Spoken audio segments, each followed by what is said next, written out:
Good morning. As you've already seen on the screen, scraping ice off the car first thing, hence back into the thermal suit. That's invariably in the car until we hit summer proper, and then I know that I won't be needing it, but until then you never know, do you? As I was getting into the car on the drive, I saw a hedgehog. We do have regular hedgehogs around the garden. I've seen two at the same time, so I know we've got more than one ever since we've moved in, which is great. Actually, I do love them. And I saw it and it disappeared into the shrubbery because I was there, and I got into the car very careful at that stage. I didn't want to run it over because they have a habit of then coming in front of you to get wherever they're going. And as I got into the car, I noticed movement behind me. It was the hedgehog, and I managed to capture it briefly as it made its way into the back garden. Fantastic, aren't they?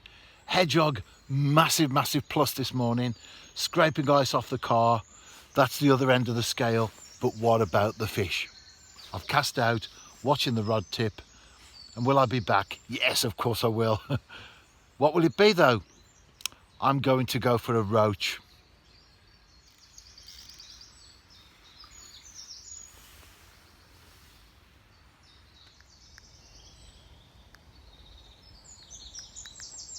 As soon as I cast out again, the rod tip went. Not a roach on this occasion though.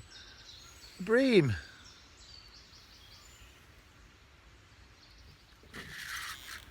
Very gentle tap and the rod there.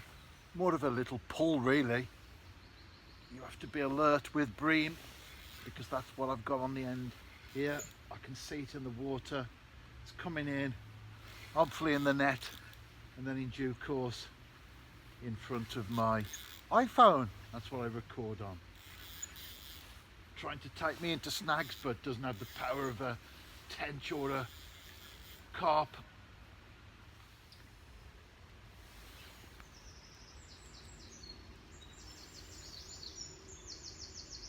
I'm certainly enjoying catching these bream, which is why I keep returning and fishing for them. That's what angling's all about, isn't it? In that context, if you're enjoying it, keep doing it. Doesn't matter if you fish for one species for the rest of your life on the same venue in the same peg. If you're enjoying it, that's all that matters, isn't it? There was a time in my life, many years ago now, decades ago, and one of my targets back then was a 10-pound bream.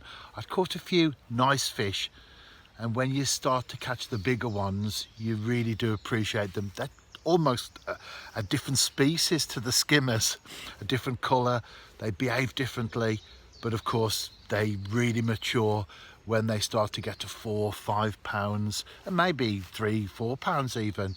They change colour and they take on that hump. I love the hump of a big bream. And I was after a 10-pound fish, and I did catch a few. Gravel pit fish as well. So night fishing, pursuing maybe 1 or 2 fish per session. That was all that you were going to catch. If you came across a shoal, then, well, you'd work out where the patrol routes were and you could do well on some of the venues. But I thoroughly enjoyed it, and the double figure bream were magnificent. I won't get them from this particular venue. Well, I suppose you never know what turns up, but I would be very surprised if I did. In fact though, I'm surprised to be catching the bream that I am. So you never know what's around life's corner, and you certainly never know what's around the piscatorial corner either, do you? That's part of the mystery of fishing, isn't it? When I was a kid, I had that childlike approach that every water could have a record-breaking fish in it. Obviously that's not the case, but that's what it's like being a child. As you grow older, you become a little bit more realistic.